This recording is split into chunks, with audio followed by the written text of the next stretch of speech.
अस्सलाम वालेकुम। मेरा नाम नासर है। मैं फाली शहर का रहने वाला हाँ।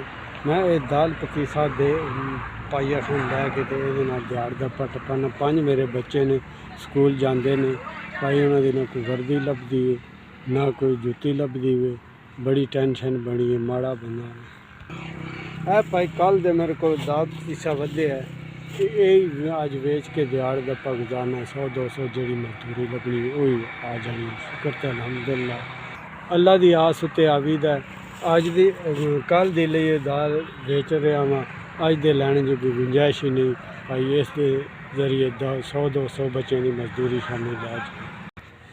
अल्लाह ताला कोई मेरा सवाब ला छड़े दाल सेवियाँ का मैं मतलब इतने होर लैके ते अपना बच्चों की शामी गुल्ली कमा।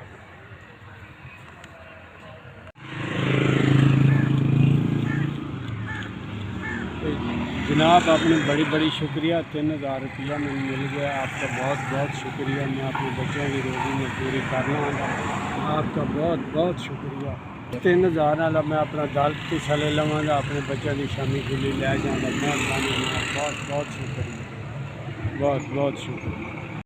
तुसी जी गरीबा बंदियां की मदद कर दो इंशाल्लाह। तुसी आबाद रहो बसते रहो इंशाल्लाह दुआ है कामयाब करे वसते रहो हंसते रहो।